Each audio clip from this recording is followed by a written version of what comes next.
La entrevista capital.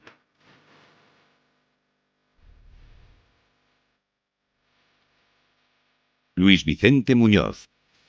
Es el momento de analizar cómo empieza la semana, cómo está la economía, cómo están los mercados, con la ayuda de Juan Ignacio Crespo, analista independiente. ¿Cómo estás, Juan Ignacio? Buenos días.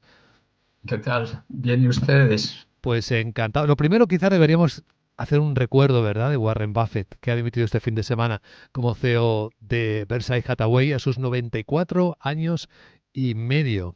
¿Tú crees que ha sido un personaje irrepetible en el mundo de la inversión? ¿Puede haber otro como Warren Buffett? Sí, porque el futuro tiene muchos años por delante, ¿no?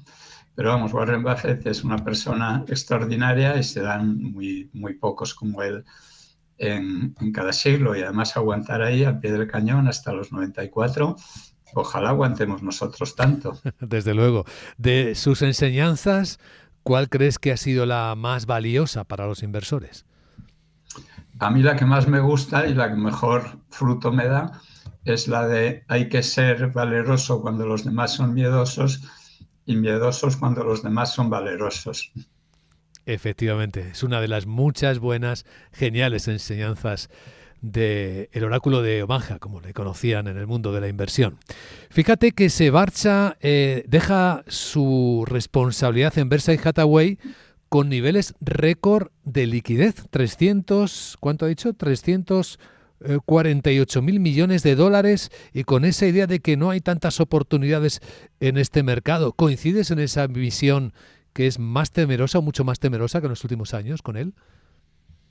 Sí, pero ya tenía otros momentos en los que tenía muchísima liquidez y se interpretaba como un síntoma de que quizás las bolsas se fueran a desplomar, y no funcionó de esa manera, ¿no? Tampoco ha funcionado otra de sus máximas, que era la de que las bolsas están sobrevaloradas cuando su capitalización supera el PIB del país, ¿no? A veces las bolsas siguen subiendo y subiendo, bueno, que no quiere decir que no estén sobrevaloradas, pero al final lo que importa es a los inversores si suben o si no suben, y si suben pues es un síntoma de éxito para quien ha tomado posiciones. Entonces yo no le daría demasiada importancia a la hora de sacar conclusiones sobre la bolsa a esa cantidad enorme de liquidez que tiene él. De hecho, en la reunión esta en Omaha del fin de semana ha dicho una cosa que resulta muy simpática, que dice: ¿qué son los últimos 30 o 45 días de cotización en bolsa? Eso no es nada. Una pizca de polvo en el universo de la inversión, seguramente. A tu juicio, por cierto, las bolsas, ¿en qué punto de valoración están ahora? ¿Siguen sobrevaloradas o después de la corrección ya están más amables con su precio? Bueno, la corrección, que fue fuerte, prácticamente el 20% en el Standard & Poor's, aunque no llegó al 20%, ¿no? En cierres, pues se quedó en el 19% de caída, luego ha recuperado un 14%, y yo creo que siguen estando muy sobrevaloradas, pero, y sobre todo ahora mismo probablemente ni siquiera tenga sentido decir que si están sobrevaloradas o no, dado que con las informaciones que provienen de la Casa Blanca un día sí y otro también, y los ataques de pánico que provocan en un sentido o en otro, es complicadísimo ya hacer una afirmación de ese tipo. Probablemente ni siquiera tenga sentido. Si todo se convirtiera en la catástrofe universal, que es la opinión mayoritaria por lo de la guerra comercial, pues naturalmente estarían sobrevaloradísimas para lo que vendría. Si todo se puede reconducir, como es mi opinión desde el principio, desde que Trump ganó las elecciones, hacia acuerdos bilaterales, como ocurrió en el año 2018, que es cuando aplicó Trump los aranceles en su primera presidencia de los Estados Unidos, pues probablemente las bolsas seguirán sufriendo durante un tiempo, pero todo volverá a su cauce. Si hablamos de sobrevaloración, el caso de las europeas o de la española en particular, ¿cómo sería, Juan Ignacio? Pues si nos fijamos un poco en la europea y la española, sobre todo la europea en su conjunto para los dos últimos años, pues es que equivale a lo que ha hecho la americana. Antes de que empezaran estas caídas en bolsas, yo hice el ejercicio. Si tomábamos el año pasado, pues las bolsas europeas se habían comportado horriblemente mal frente a la americana, pero si tomábamos los 2 últimos años, es decir, 2023 y 2024, pues habían tenido la misma revalorización. Y en el caso de la española, pues bueno, llevaba tantos años infravalorada que pues le ha venido muy bien este tirón hasta llegar por encima de los 13.000, que por cierto fue el límite al que llegó en cuanto a la burbuja tecnológica. Si te preguntara por un escenario más probable en los mercados en lo que queda del año, ya estamos en pleno segundo trimestre, ya hemos visto los resultados empresariales del primero, ¿por qué tipo de escenario te inclinarías? Pues por un escenario alcista de bolsa, que hay que ser ya muy, muy arriesgado para decir algo así, ¿no? Pero porque me fío de que finalmente el buen sentido se va a imponer. A ver, aquí hay dos cuestiones. Uno es la guerra por la supremacía económica, política, militar en el planeta Tierra que Estados Unidos tiene con China. La ha empezado un poco tarde, la ha tenido que empezar, por lo tanto, muy a la desesperada con estas medidas arancelarias de Trump.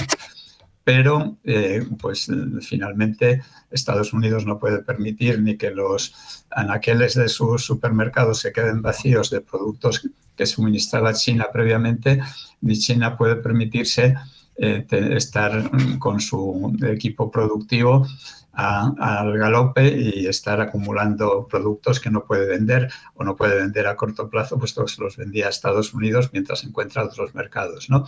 Y por lo tanto terminará habiendo un acuerdo más o menos favorable para una de las partes, igual que sucedió con los aranceles del año 2018 entre el 18 y el 19, y que es lo más probable, ¿no? No hay que excluir catástrofes porque siempre se pueden dar. Hemos visto un apagón justo hace una semana, o sea que puede ocurrir absolutamente de todo, pero lo probable es que todo esto se reconduzca y que no llegue la sangre al río. Si es así, pues las bolsas continuarán en una trayectoria ascendente. Me gustaría preguntarte, Juan Ignacio Crespo, por el activo del día, el petróleo. ¿Has visto la caída de casi el 4%, incluso superándola en algunos momentos, después de que los productores hayan decidido lo que quería Trump, aumentar la producción y seguir bajando los precios? Bueno, usted que lee mi newsletter sabía que en tiempos de Trump al petróleo le tocaba bajar de Sí, precio. usted lo Además, decía, lo sí. comentamos aquí en la inauguración del año 2025, ¿no? Con Trump más favorable a la explotación de los hidrocarburos en Estados Unidos y quitando normativa de protección ambiental, pues lo normal es que los precios de los hidrocarburos bajaron. De hecho, el precio de la energía en lo que va de año cae un 15%. Si le sumamos lo que ha caído el petróleo esta madrugada, pues será ya el 16-18%, ¿no? Entonces, lo bueno de Trump es que como conocemos su personalidad, si exceptuamos para la bolsa que la aceleración con la que ha llegado en esta ocasión ha provocado esas caídas que dieron un poco de pavor en las últimas semanas, vamos, los últimos 2 meses, en el resto es que prácticamente todo, menos el oro, se está comportando como en el primer año o el segundo año de la primera presidencia de Trump. Hasta la deuda pública española, en su rentabilidad, se está comportando exactamente igual en términos de variaciones porcentuales, quiero decir, desde que Trump ganó las elecciones, igual que lo hizo en el año 2017, casi parece una broma, ¿no? Pero así es. Interesante esta cuestión. ¿Y el oro, por cierto, crees que seguirá ahí muy cerca de los máximos? ¿Que aguantará después de este subidón hasta máximos históricos de este año? Bueno, mi idea es que llegaría a los $3.300 a principios del verano. Ha ido tan deprisa que se lo saltó hace un par de semanas, ¿no? Y llegó a 3.000, superó los 3.400. Está haciendo un retroceso, pero para finales de año mi pronóstico es de $4.000 la onza y sigo pensando que se puede mantener por ahora.